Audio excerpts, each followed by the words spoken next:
हाय दोस्तों। तो आप सभी बढ़िया होंगे और आपकी क्लासेस प्रॉपर तरीके से चल रही हैं। तो अपना एग्रोनॉमी में आज का चैप्टर जो आपने क्या है, बीज की बुवाई, उसके बारे में पढ़ लिया। तो अब इसके बारे में पढ़ लिया तो उसके बारे में पौधों की जब बुवाई हो गई तो पौधों के लिए क्या है, वृद्धि और विकास के लिए उनके लिए क्या है, पोषक तत्वों की आवश्यकता होगी। तो आज का जो चैप्टर है अपना पोषक तत्वों पर ही है। ठीक है, ये चैप्टर कुछ बड़ा है जिसके बारे में 2 लेक्चरों में से कंप्लीट करेंगे। कुछ आज इसकी बेसिक बात पढ़ेंगे। ठीक है, आज का जो अपना चैप्टर है पौधों के पोषक तत्व। ठीक है,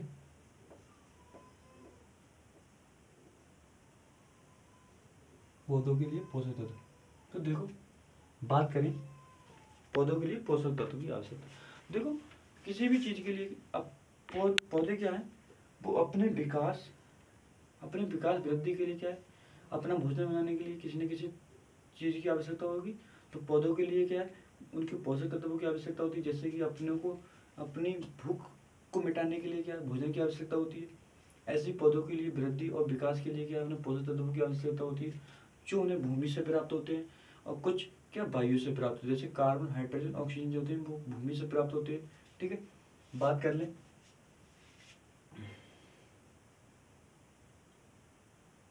पौधे अपने। ठीक है, मैं बात करूं इसके बारे में, आपको थोड़ी सी लिखवा दूं जिससे कि आपको सही है। पौधे, ठीक है, पौधे अपने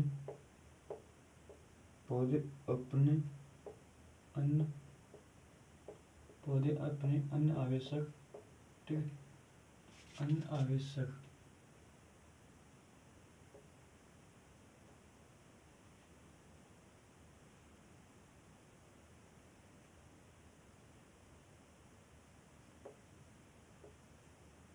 पौधे अपने अन्न आवश्यक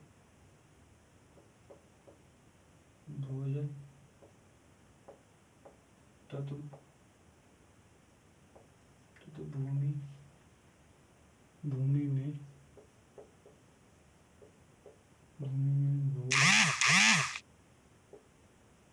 गोल अथवा द्रव के रूप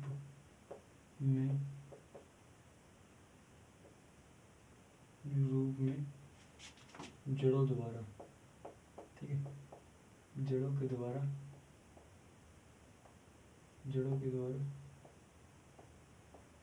चूसते हैं। ठीक है, बात करें तो देखो पौधे क्या होते हैं, पौधे अपने अन्न आवश्यक पौधे क्या होती है, पौधे अपने भोजन बनाने के लिए क्या होती है, पोषक तत्व जो भूमि के अंदर पाए जाते हैं उन्हें क्या होती है, जड़ों के माध्यम से क्या करते हैं, उन्हें चूस लेते हैं। चूस के क्या होती है, उनको भोजन के रूप में उससे ग्रहण कर लेते हैं। ठीक है, देखो पौधों की वृद्धि के लिए क्या है, हमने आपको बता ही दिया, आवश्यक तत्वों की जरूरत होती है। तो पौधे का जो बात करें, पौधों का जो भाग होता है, ठीक है, यदि हम पौधे के भाग की बात करें,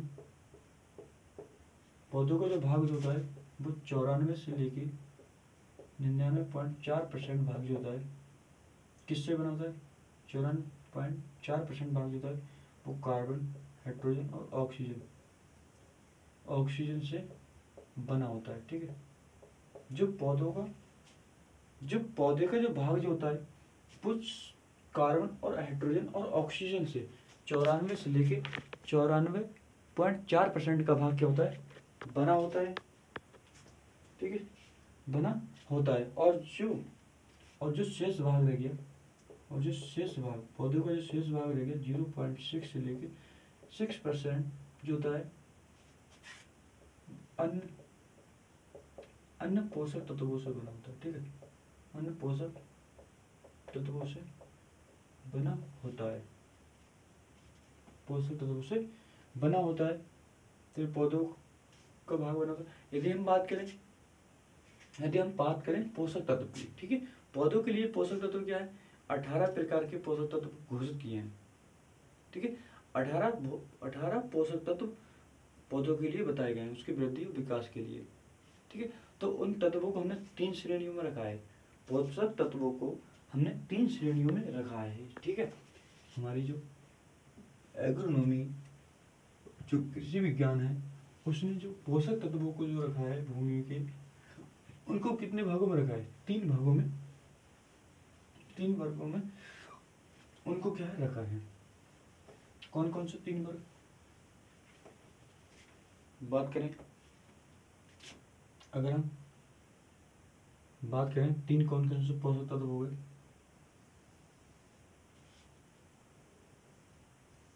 ठीक है,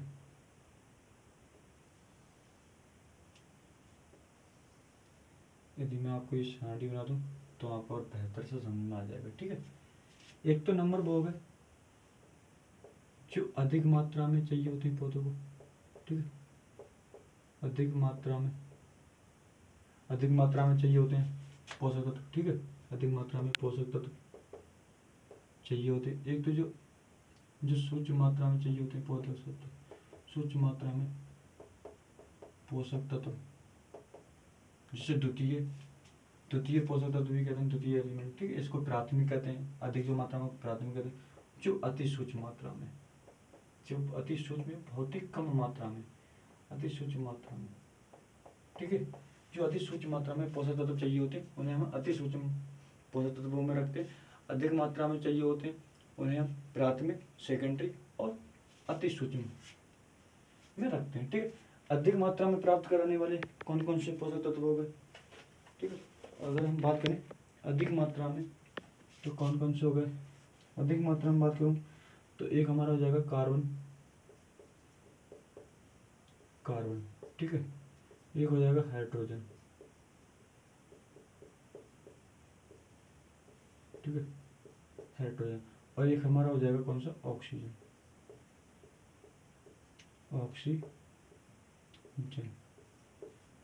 ठीक है, ये हमारे 3 तत्व जो ऐसे हैं जो पौधों को अधिक मात्रा में चाहिए होते हैं। और मैंने आपको बताया भी था कि पौधे का जो अधिकांश भाग जो होता है वो कार्बन, हाइड्रोजन और ऑक्सीजन से मिलकर बना होता है। 94 से लेके 99.4% भाग जो होता है इनसे मिलकर बना होता है। जब सेकेंडरी की बात करें, जो सूक्ष्म मात्रा में पोषक तत्व चाहिए होते हैं तो वो कौन सा हो जाएगा? एक हमारा हो जाएगा नाइट्रोजन हो जाएगा।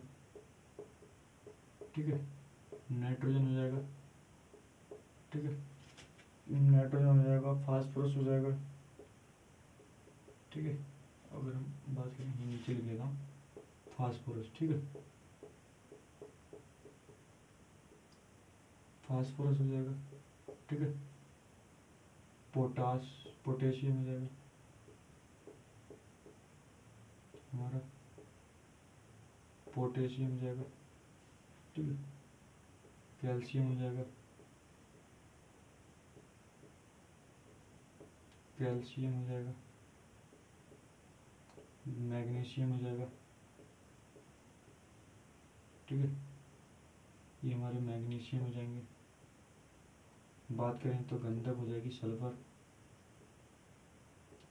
ठीक है, बात करें तो गंधक हो जाएगी सल्फर। ये हमारे तत्व क्या होते हैं? ये तत्व जो होते हैं वो हमें क्या होता है? जो सूक्ष्म मात्रा में प्राप्त होती है, जो अधिक सूक्ष्म मात्रा में, जिसमें पौधों को बहुत ही कम आवश्यकता होती है, पौधों को बहुत ही कम आवश्यकता होती है, तब वो कौन कौन से हो गए? एक तो हमारा लोहा हो गया। ठीक है, एक हमारा ठीक है जिंक हो गया, जिंक या जस्ता। ठीक है, जिसे हम बोलते हैं जस्ता। ठीक है, लोहा हो गया, जिंक हो गया, मेलिबेडनम। ठीक है, मेलिबेडन नहीं आएगी, हो जाएगा। फिर क्लोरीन हो जाएगा। ठीक है, कोबाल्ट हो जाएगा, कोबाल्ट, क्लोरीन हो जाएगी। ठीक है, और बात करें तो मैग्नीज हो जाएगी। ठीक है, वो मैग्नीशियम था, ये मैग्नीज हो जाएगी। ठीक है, हमारी इसमें घबराने वाली कोई बात नहीं है, जिससे कि आपको ठीक है इसमें बैरोन हो जाएगा। ठीक है, और तांबा। ठीक है, लोहा, zinc, molybdenum, cobalt, chlorine, manganese, boron और तांबा। तो ये हमारे क्या हो जाएगा? अति सूक्ष्म मात्रा में, जो पौधों को बहुत ही कम मात्रा में बहुत ही कम मात्रा में चाहिए होते हैं, उनको हम क्या कहते हैं, अति सूक्ष्म मात्रा में चाहिए होते हैं पोषक तत्वों को। ठीक है, तो आइए आपको ये स्क्रीनशॉट कर लीजिए, क्योंकि हमने पोषक तत्वों को 3 श्रेणियों में बांटा है। ठीक है, ये हमारी 3 श्रेणियाँ हो गई। ठीक है, और आपको बताइए कि जो आपको सबको बताइए कि जब ये जो पोषक तत्व हैं ये पौधों के लिए आवश्यक होते हैं। देखो वैसा माना जाए तो पौधों भूमि में जो पोषक तत्व है, ठीक है, अगर मैं बात करूँ भूमि में, ठीक है, भूमि में पोषक तत्वों को 18 घोषित किए गए, 18 प्रकार के जो पोषक तत्व को घोषित किया गया है पौधों के लिए, कि 18 प्रकार के पोषक तत्व जो पौधों के लिए वृद्धि के लिए आवश्यक है। वैसे तो भूमि में बहुत से पोषक तत्व पाए जाते हैं जिसका पौधे ग्रहण तो करते हैं, पर उसका कोई प्रभाव पौधों पर नहीं पड़ता है। ठीक है, पौधों पर कोई प्रभाव नहीं पड़ता है, इससे अधिक भी पौधे पोषक तत्व मृदा में पाए जाते हैं, पर उनका पौधों में कोई प्रभाव नहीं पड़ता है, इसलिए हम उन्हें पोषक तत्व नहीं कह सकते। जो पौधों के लिए वृद्धि विकास के लिए आवश्यक है, तो उसी को ही हम उसकी पोषक तत्व को बोलेंगे। ठीक है, अब हम बात करें, अगर यहाँ पर एक चीज आती है बहुत बेहतर, जो मैं आपको बताऊं, मृदा उर्वरता। ठीक है, अगर हम बात करें मृदा उर्वरता की, सुनिए, ठीक है, मृदा उर्वरता क्या है और मृदा उत्पादकता। ठीक है, अगर बात करें मृदा उर्वरता, इसमें बात करूं मैं मृदा उर्वरता क्या होती है। ठीक है, मृदा उर्वरता, यदि मैं बात करूं तो मृदा उर्वरता के बारे में बात करूं मैं, मृदा उर्वरता क्या चीज होती है। ठीक है, तो मृदा की आवश्यक पोषक तत्वों, ठीक है, बात करें तो मृदा की आवश्यक पोषक तत्वों को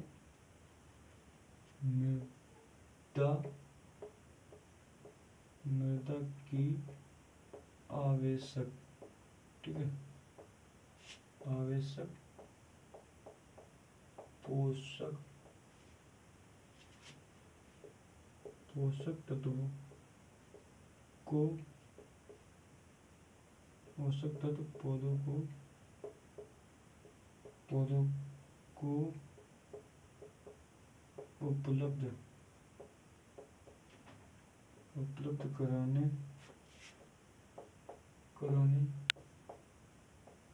की क्षमता, ठीक है, मृदा उर्वरता कहलाती है।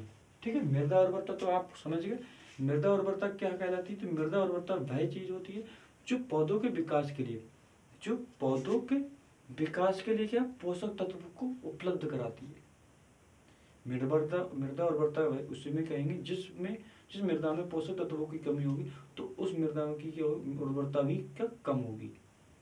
जिस मृदा की उर्वरता अच्छी होगी उसमें पोषक तत्वों की भी मात्रा अधिक देखने को मिलेगी। तो आप यहाँ पर लिखा ही देख रहे हो कि मृदा की आवश्यक पोषक तत्वों और पौधों को उपलब्ध कराने की जो क्षमता जो होती है उसे मृदा उर्वरता कहते हैं। जो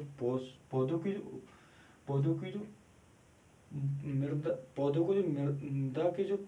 मृदा में पोषक तत्व जो होते हैं पौधों को उपलब्ध कराने की क्षमता जो होती है मृदा की जो पौधों के लिए जो पोषक तत्व को उपलब्ध कराने की क्षमता होती है उसे हम मृदा उर्वरता कहते हैं। ठीक है, तो आइए आप जाएंगे, और एक टर्म इसमें और होता है जो मैं बात करूं, मृदा उत्पादकता। ठीक है, मृदा उत्पादकता, पहले तो आप उत्पादकता जान जाइए। उत्पादकता क्या होती है, किसी चीज का कुल उत्पादन। इसमें क्या है, मृदा उत्पादन, जिससे हम जो पौधे को लगाते हैं, ठीक, जब हम किसी फसल को लगाते हैं तो ये क्या है, मृदा उत्पादकता है वो किन चीज़ों पर निर्भर करती है। एक तो हमारी मृदा उर्वरता पर निर्भर करती है, उसकी जलवायु पर निर्भर करती है और प्रबंध स्तर पर निर्भर करती है। ठीक है, मृदा उत्पादकता जो है वो हमें 3 चीज़ों पर निर्भर करती है, उसकी मृदा उर्वरता, मृदा की जलवायु, ठीक है, मृदा उर्वरता, जलवायु, प्रबंध के स्तर पर ये निर्भर करती है मृदा उत्पादकता। जो पादप जो होती है, जो पौधों से जो हमें जो उत्पादन प्राप्त होता है, जो पादप के द्वारा जो उत्पादन प्राप्त होता है उसको हम मृदा उत्पादकता कहते हैं। ठीक है, ठीक है, मृदा उत्पादकता कहते हैं। ठीक है, मृदा उत्पादकता, मृदा उत्पादकता का ह्रास। ठीक है, मृदा उत्पादकता का ह्रास मृदा की, ठीक है, मृदा की उत्पादन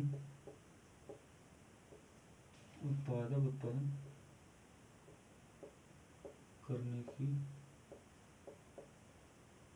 क्षमता। ठीक है, उत्पादन करने की क्षमता। ठीक है, ये क्या करती है, बात करें तो मृदा उत्पादकता। ठीक है, मृदा उत्पादकता बात करें तो ये जलवायु, ठीक है, प्लस मृदा उर्वरता प्लस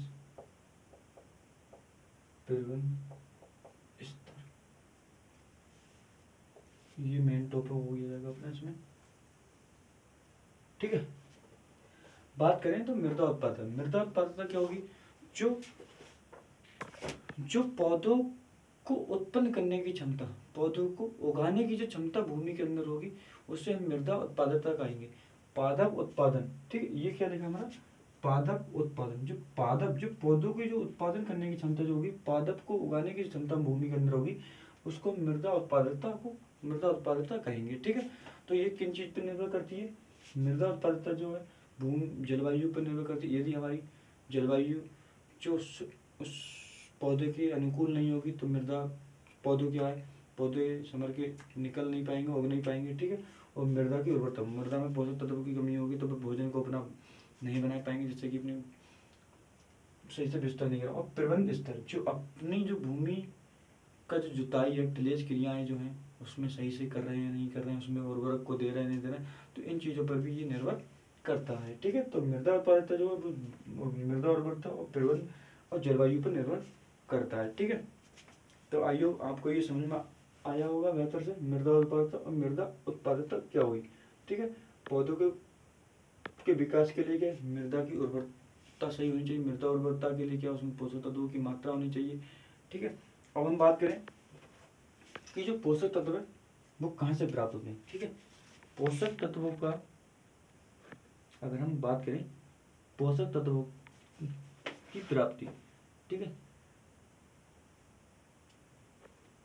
पोषक तत्वों की अगर हम बात करें आगे, तो पोषक तत्वों की प्राप्ति के साधन क्या क्या है। ठीक है, पोषक तत्वों की जो प्राप्ति के साधन है कि पोषक तत्व कहाँ कहाँ से प्राप्त होते हैं, तो आपको पता है जो फसल के अवशेष होते हैं उनको खेत में जोतने से क्या है, पोषक तत्व क्या है, मृदा में मिल जाते हैं। ठीक है, वर्षा के द्वारा,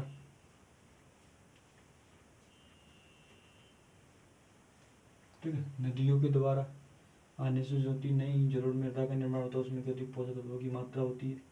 ठीक है, गहरी जुताई करने से क्या है, ये सब हमारे क्या है, इसके साधन है। ठीक है, पोषक तत्वों के क्या है, साधन है। बात करिए हम, टाइम हो रहा है देखने के लिए। ठीक है,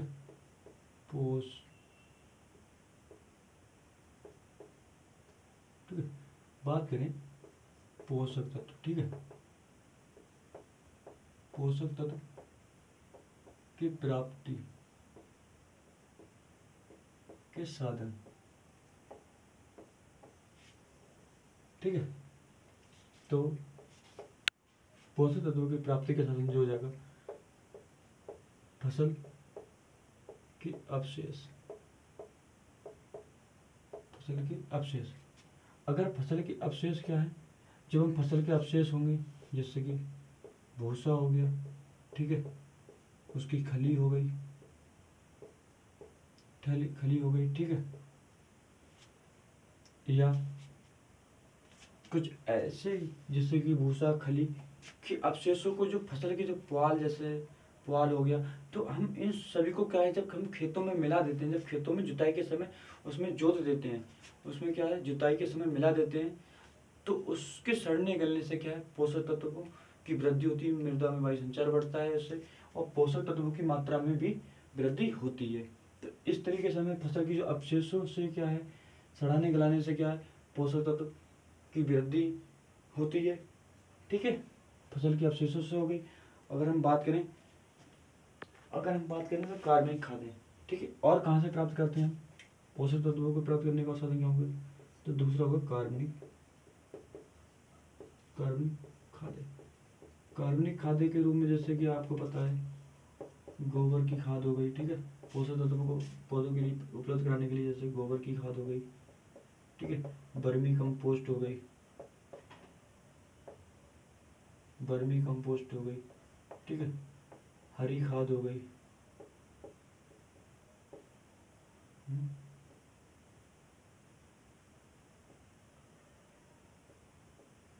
कंपोस्ट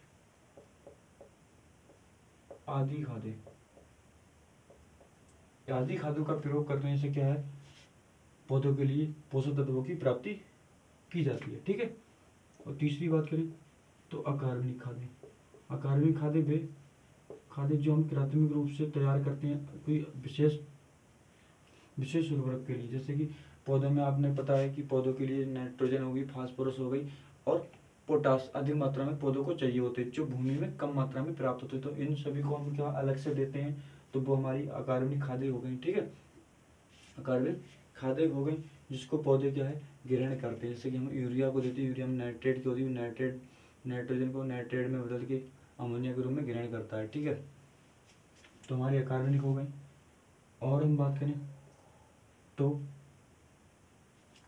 राइबोसोम जीवाणु द्वारा, ठीक है, स्थिरीकरण जीवाणु द्वारा। अगर मैं बात करूं और बात करें तो दलहनी फसलों द्वारा, ठीक है, जो दलहनी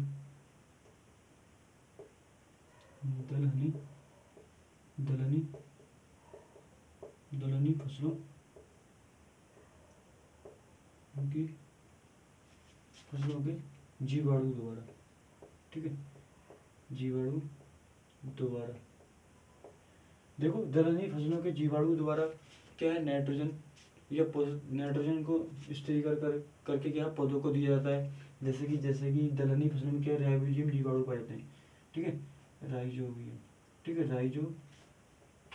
राइजोबियम, ठीक है, राइजोबियम क्या है, जीवाणु। जो दलहनी फसलें जो होती हैं उनमें राइबोसोम जीवाणु पाया जाता है, जो क्या होती है, जो नाइट्रोजन का स्थिरीकरण करती है। ठीक है, नाइट्रोजन को अपने पास जड़ों में एकत्रित करती है, स्तर करती है। ठीक है, जैसे कि बात कर ले, मैं कुछ आपको मोटा मोटा कुछ एक दो जीवाणुओं के बारे में बता दूं, एक दो राइबोसोम के जीवाणु के बारे में थोड़ा बता दूं, जिससे कि आपको पेपर में आ जाए तो आप अच्छी तरीके से उस क्वेश्चन का क्या आंसर दे सकें।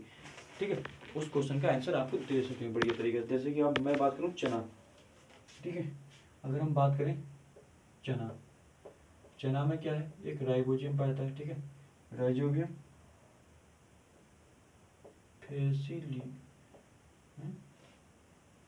फेसियुलाई, ठीक है, राइबोसोम पाया जाता है फेसियुलाई, ठीक है। चना जो होता है, चने की जड़ों में एक जीवाणु पाया जाता है जिसे बोलते हैं राइजोबियम फेसियुलाई, ठीक है, राइबोसोम फेसियुलाई जीवाणु जो होता है वो चना के अंदर, चना की जड़ों में क्या होती है, वो नाइट्रोजन का क्या होता है, स्थिरीकरण कर, जो स्वतंत्र नाइट्रोजन जो होती है वो उस नाइट्रोजन को क्या होती है, स्थिरीकरण कर लेता है। यदि मैं बात करूं तो मूंग, ठीक है, यदि हम बात करें मूंग, तो मूंग में भी हमारा यही पाया जाता है राइबोसोम फेसियुलाई, ठीक है, राइबोसोम फेसियुलाई। अगर मैं बात करूं मटर में भी एक जीवाणु पाया जाता है राइबोसोम, उस जीवाणु का नाम क्या है, मटर में जो पाया जाता है वो राइबोसोम लेग्यूमिनोसेरम, ठीक है,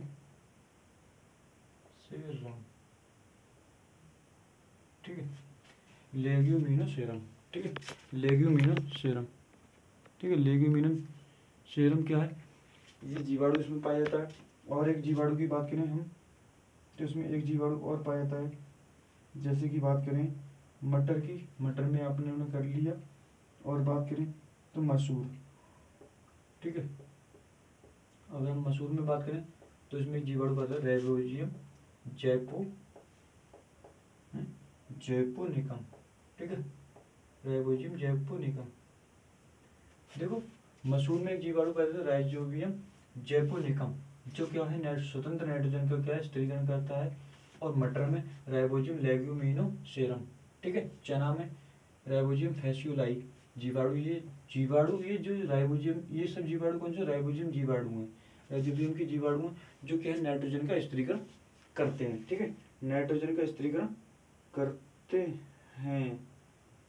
ठीक है, एक जीवाणु लोबिया, आप यहाँ पर लिख लो लोबिया। ठीक है, लोबिया में भी यही जीवाणु पाया जाता है। ठीक है, ये जीवाणु लोबिया में पाया, लोबिया की जो जड़ें होती हैं, लोबिया जो फसल जो होती है उसकी जो जड़ें होती हैं उसमें भी राइजोबियम जैपोनिका जीवाणु पाया जाता है, जो नाइट्रोजन का स्थिरीकरण करता है। और हम बात करें, अगर हम बात करें इसके बारे में थोड़ा सा और बात करूं, ठीक है, अगर हम बात करें जीवाणुओं का ह्रास। ठीक है, जो पोषक तत्व जो होते हैं उनका ह्रास किस तरीके से होता है, पोषक तत्वों का ह्रास। देखो भाई, इस तरीके से प्राप्त होगा तो पोषक तत्व की ह्रास से कमी भी होगी पौधों में। तो पौधों के जो पोषक तत्व में जो कमी है, ठीक है, मृदा के अंदर जो पोषक तत्वों को जो ह्रास होता है, उसकी कमी होती है, तो वो किस किस कारकों पर होती है, किन किन कारणों से क्या होती है, मृदा में पोषक तत्वों की कमी हमें देखने को मिलती है। तो हम उनके बारे में बात कर लेते हैं। ठीक है, तो हमारा पहला हो जाएगा मृदा क्षरण। ठीक है, मृदा के क्षरण से क्या है, मृदा के क्षरण से क्या है, पोषक तत्व जो होते हैं उनका ह्रास हो जाता है। क्या होती है, अवधावन के द्वारा। ठीक है, अवधावन के कारण क्या होती है, ये नदियों पानी के साथ बहकर क्या होती है, चले जाते हैं। ठीक है, मृदा में, ठीक है, मृदा में पोषक तत्वों का ह्रास। देखो, ये सभी आपको पेपर में बहुत जरूरी है। ठीक है, ह्रास, क्योंकि आपको पूछने लगे कि मृदा के अंदर पोषक तत्वों का ह्रास होने के कारण बताइए, कौन कौन से कारण है जिसकी वजह से मृदा में पोषक तत्वों की कमी देखने को मिलती है। तो आप लिख सकते हैं। ठीक है, ये नहीं कि मैं आपको लिख रहा हूँ पोषक तत्वों का ह्रास। ठीक है, पोषक तत्वों की कमी, ह्रास की जगह कमी आ सकता है आप। ठीक है, पोषक तत्वों की कमी के कारण बताइए। ठीक है, तो हम बात कर लें, पहला बात करूँगा तो फसलों द्वारा उपयोग करना।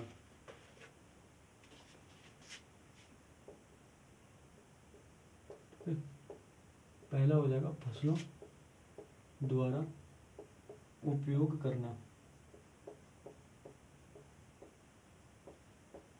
फसलों द्वारा उपयोग करना। ठीक है, इसमें क्या होता है, जब कोई फसल को हम बिना उसकी जांच या बिना मिट्टी की जांच के क्या है, हम फसलों में खाद को देते रहते हैं, जिससे क्या होती है, मृदा का जो पोषक तत्व होते हैं उनका ह्रास होता है। यदि कोई तत्व ऐसी होती है जिसमें क्या होती है, कोई फसल ऐसी होती है जिसको हर फसल, देखो फसल अलग अलग फसल होती है, जिसको जब अलग अलग फसलें होती है तो उनको अलग अलग क्या होती है, पोषक तत्वों की मात्रा चाहिए होती है। ठीक है, उर्वरक की मात्रा चाहिए होती है। तो ऐसे ही होता है, हम क्या होते हैं कि पोषक तत्व के बिना पता किए क्या उसमें खादों को देते रहते हैं, जिससे क्या होती है, उर्वरक की क्या होती है, बर्बादी होती है उससे। तो पोषक तत्वों का भी ह्रास हो जाता है। ठीक है, ये बेकार में चले जाते हैं। वो जिस तत्व की पौधों को जरूरत नहीं उन तत्वों को हम दे देंगे तो वो हमारा तो बेकार में चला गया, तो उसका ह्रास हो गया। एक तो ये हो गया। अगर हम बात करें, ठीक है, पोषक तत्वों का उपयोग करना, हम क्या होते हैं फसलों में अत्यधिक उपयोग कर देते हैं। जैसे कि आपको पता है अभी हाल में ही क्या है, हमारी जो रिपोर्ट है, रिपोर्ट के अनुसार बताएगा 2 मिलियन टन। ठीक है, 2 मिलियन टन नाइट्रोजन, ठीक ठीक है। और बात करी जाए तो 2.1 मिलियन टन कहिए फास्फोरस, ठीक है, फास्फोरस। और बात करिए तो 7.3 मिलियन टन पोटास, ठीक है, पोटास क्या चीज़, प्रति वर्ष इसका प्रयोग किया जा रहा है, ठीक है, प्रति वर्ष प्रयोग की जा रही है। इतना उर्वरक, नाइट्रोजन की इतनी मात्रा प्रति वर्ष, ठीक है, पोटास की 2.1 मिलियन टन प्रति वर्ष, 7.3 मिलियन टन प्रति वर्ष पोटास, इन सभी का क्या है, फसलों में उपयोग किया जा रहा है या प्रयोग किया जा रहा है। जब इतनी उर्वरकता को हम जब प्रयोग करेंगे तो सही बात होगी कि तब पौधों में क्या है, पोषक तत्वों का ह्रास होगा। जब अधिकता से ज़्यादा क्या है पोषक तत्वों का प्रयोग करेंगे तो वो जो हम बिना जांच के उसके पोषक तत्वों को देते रहेंगे तो वो पोषक तत्व क्या होंगे, बेकार जाएंगे, जिससे क्या होगा, पौधों का पोषकों में पोषक तत्वों का ह्रास होगा। और जो मृदा में भी पोषक तत्व होंगे वो क्या है, उनका भी ह्रास होगा। तो एक तो हमारा ये हो गया फसलों में अत्यधिक उपयोग करना, ठीक है, क्योंकि फसलें जो होती हैं, हर फसलों को क्या होता है, अलग अलग उर्वरक चाहिए होते हैं, अलग अलग या अलग अलग मात्रा में चाहिए। कुछ फसलें ऐसी होती हैं जिससे कम मात्रा में उर्वरक को चाहिए होता है, कुछ ऐसी होती है जिसको अधिक मात्रा में चाहिए होता है। तो हमें फसलों के आधार पर ही क्या है, उर्वरक को देना चाहिए, ठीक है। यदि हम उसके बिना देंगे तो क्या होगा, उसमें पोषक तत्वों का या उर्वरक की हानि भी होगी और पोषक तत्वों का उसमें ह्रास भी देखने को मिलेगा, ठीक है। और हम बात करें, दूसरी बात करें, इसमें एक बात मैं और करूं तो उद्दीलन, ठीक है, दूसरा होता है उद्दीलन, उद्दीलन उद्दीलन द्वारा नष्ट होना, ठीक है, उद्दीलन द्वारा नष्ट होना, ठीक है, उद्दीलन द्वारा नष्ट होना। उद्दीलन की बात करें तो उद्दीलन को हम क्या बोलते हैं, लीचिंग, ठीक है, इसको हम लीचिंग बोलते हैं। इसमें क्या होता है, उद्दीलन द्वारा कैसे पोषक तत्वों का ह्रास होता है, तो उसमें मैं बात करूं तो जैसे आपको पता है अवधावन की वजह से, ठीक है, अवधावन, ठीक है, अवधावन, ठीक है, रन ऑफ, अवधावन की वजह से क्या होता है, अवधावन की वजह से जल जो होता है, अवधावन की वजह से जल क्या है, मृदा की निचली सतह, ठीक है, निचली सतह में रंध्र के द्वारा, ठीक है, रंध्र के द्वारा क्या है, द्वारा जाता है, ठीक है, द्वारा जाता है।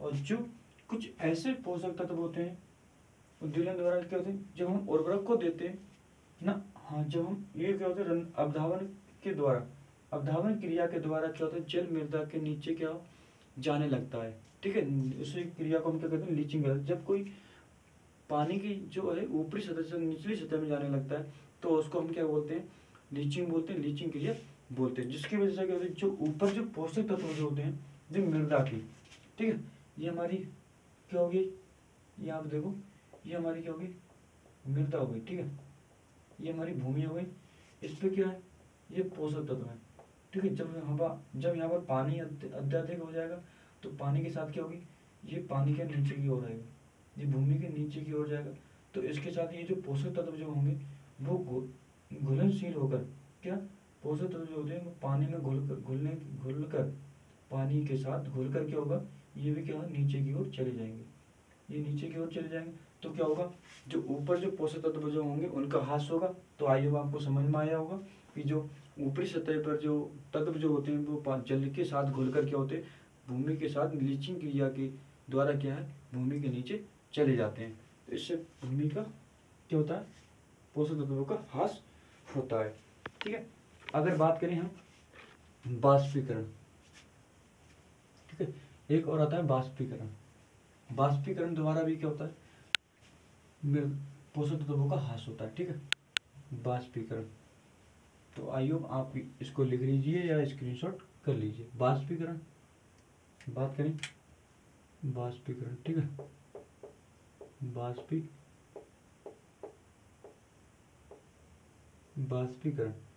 ठीक है। देखो बाष्पीकरण में क्या होता है ना, बाष्पीकरण में क्या होता है, जब पौधे, बाष्पीकरण में क्या होता है, एक तो देखो पौधों के द्वारा क्या होता है, ह्रास होता है, पौधों के द्वारा क्या होता है, ह्रास होता है पोषक तत्वों का। बाष्पीकरण में जिससे कि ये हमारा क्या होगा, लैंड होगी, ठीक है, ये हमारी क्या होगी, भूमि होगी। भूमि में हमने क्या करा, भूमि में हमने क्या करा, उर्वरक को क्या डाला, उर्वरक को डाला, ठीक है, उर्वरक को डाल दिया हमने भूमि के अंदर ऊपर को। जब ये क्या होगा, जब टेम्परेचर बढ़ेगा, जब तापमान बढ़ेगा, जब ये तापमान बढ़ेगा तो क्या होगा, उर्वरक क्या होगा, पिघलेगा। उर्वरक क्या है, आघूलनशील की अवस्था से घुलनशील अवस्था में जाएगा, पिघलेगा। और पिघलने के बाद क्या होगा, जब हमारे जब सूर्य के जो प्रकाश होगा उससे क्या होगा, इसका बाष्पीकरण होगा। बाष्पीकरण के साथ क्या होगी, ये जो पोषक तत्व जो होंगे ऊपर की उर्वरक क्या होगी, ये ऊपर की ओर चले जाएंगे। बाष्पीकरण के साथ क्या होगी, उड़ जाएंगे, ठीक है, इनकी कमी होने लगेगी बाष्पीकरण के द्वारा, ठीक है।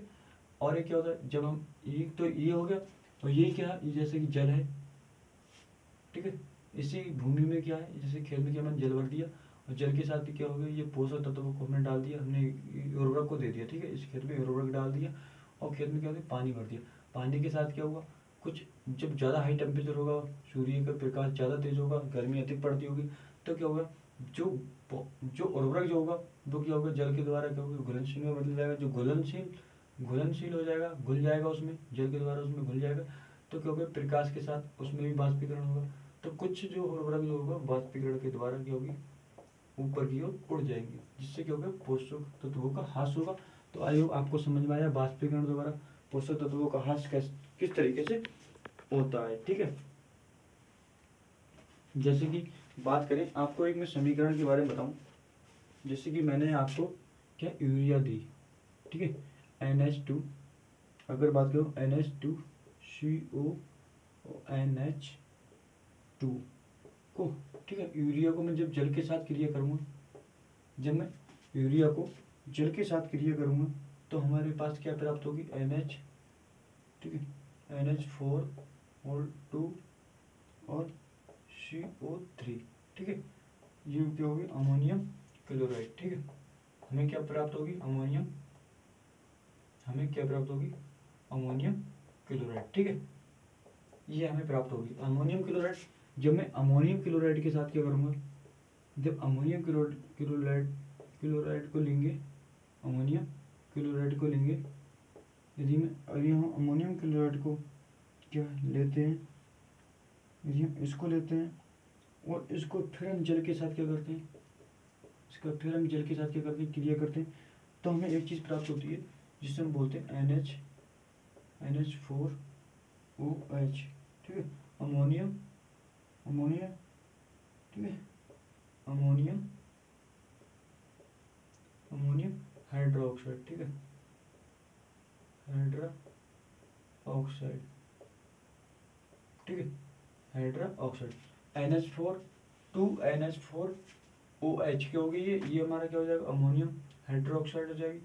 और हमें क्या देखने को मिलता है इसमें, H2CO3, ठीक है, कार्बनिक अम्ल, ये हमें क्या मिल जाएगा, और ये हमें क्या मिल जाएगा, कार्बनिक अम्ल, इसमें कार्बनिक, ठीक है, कार्बनिक अम्ल, ठीक है।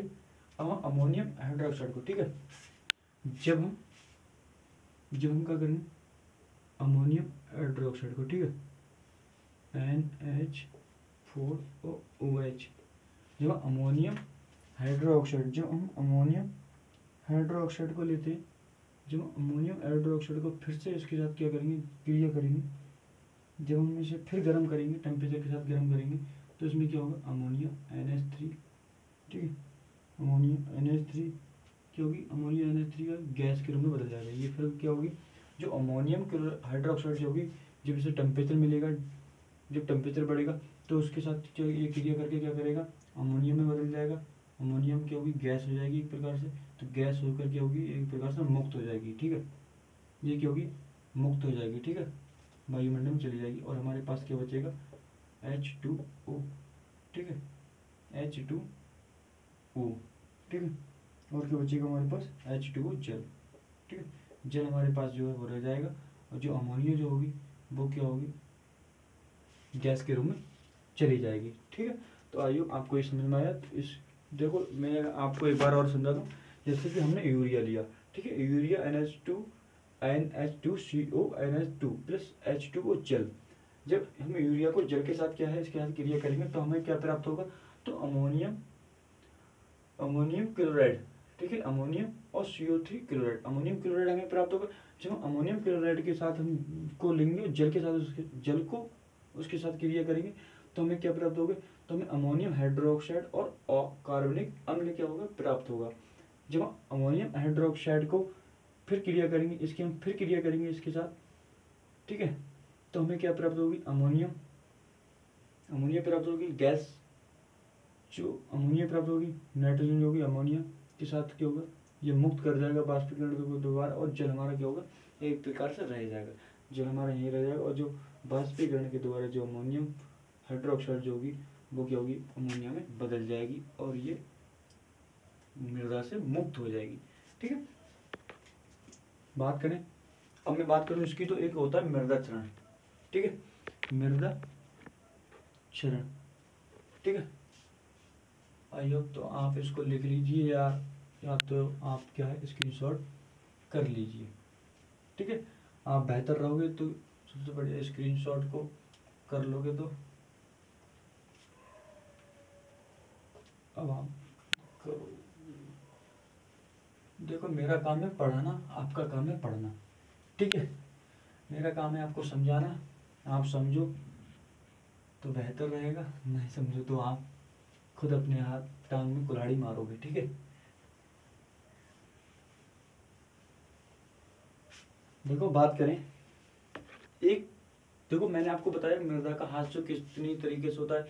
एक तो फसलों को उगाने पर, फसलों में उपयोग करना, फसलों में जो उर्वरक का उपयोग करते हैं तब होता है। ठीक है, एक होता है मृदा क्षरण, मृदा क्षरण में आपको लिखवाऊंगा अभी।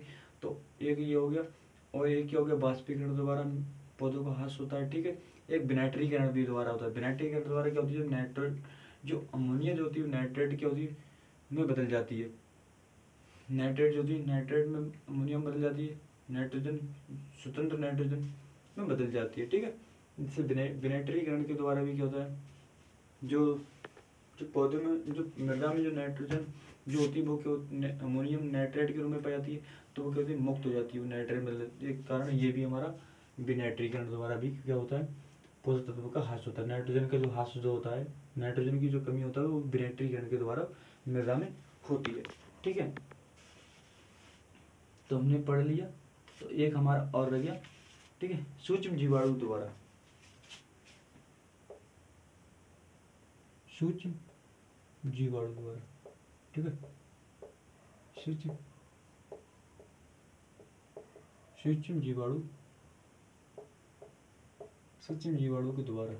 ठीक है, देखो सूक्ष्म जीवाणु के द्वारा कैसे होता है, आपको पता है जब सूक्ष्म जीवाणु जो होंगे वो भी अपना भोजन बनाएंगे।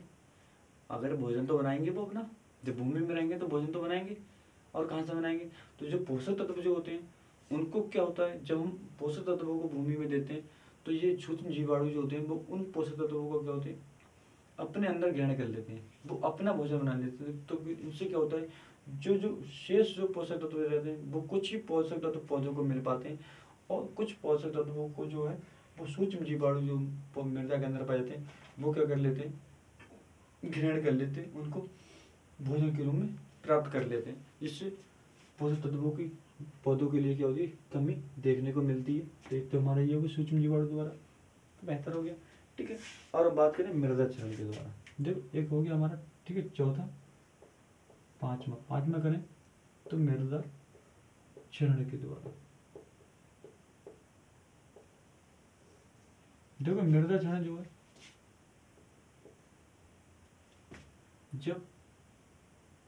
जब पानी, ठीक है, जब खेतों में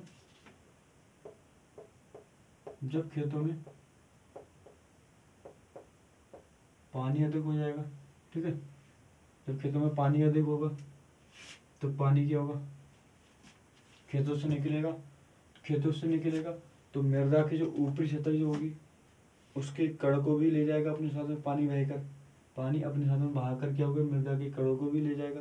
तो मृदा के कणों के साथ क्या होगी, जो मृदा के जो पोषक तत्व जो होंगे ऊपरी सतह पे वो भी उसके साथ में बहकर चले जाएंगे, ठीक है, चले जाएंगे।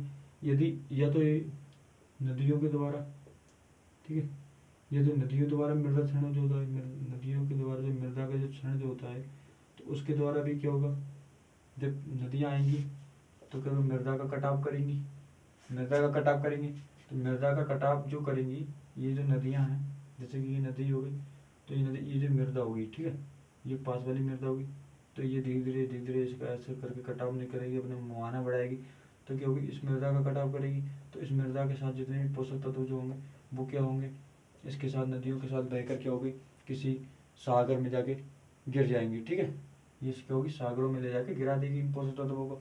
तो इस तरीके से हो गया, मृदा का क्षरण हो गया, ठीक है। यदि अगर हम नदियों के द्वारा हमने बात कर लिया, मृदा का क्षरण हो गया, तो मृदा के क्षरण के साथ तो आपको पता ही, जब मृदा जाएगी तो भाई पोषक तत्व तो जाना उसके साथ में, तो ये हो गया। और बात करें तो हवाओं के द्वारा मृदा का क्षरण क्या होता है, एक प्रकार से हवाओं के द्वारा भी मृदा का क्षरण होता है, ठीक है, पवनों के द्वारा, ठीक है, पवनों के द्वारा मृदा का क्षरण होता है। तो इसमें भी क्या होती है, मृदा के जो हल्के कण जो होते हैं, जो मृदा के हल्के कण जो हमें देखने को मिलते हैं, हल्के कण जो होते हैं वो क्या होते हैं, हवा के साथ उड़कर चले जाते हैं, ठीक है, हवा, मृदा के हल्के कण होते हैं वो उड़कर दूसरे स्थानों पर क्या होती है, पहुंच जाते हैं, जिससे क्या होता है, मृदा के जो छोटे कण जो होंगे उसमें, क्योंकि जो पोषक तत्व की मात्रा होगी, जो पोषक तत्व जो होंगे उसमें, तो वो भी क्या होगा, बहकर इसके साथ उड़कर क्या होगा, चले जाएंगे। तो इसी तरीके से मृदा का क्षरण होता है, उसके साथ क्या होता है, पोषक तत्वों की कमी भी देखने को मिलती है। तो आई होप आपको ये समझ में आया होगा।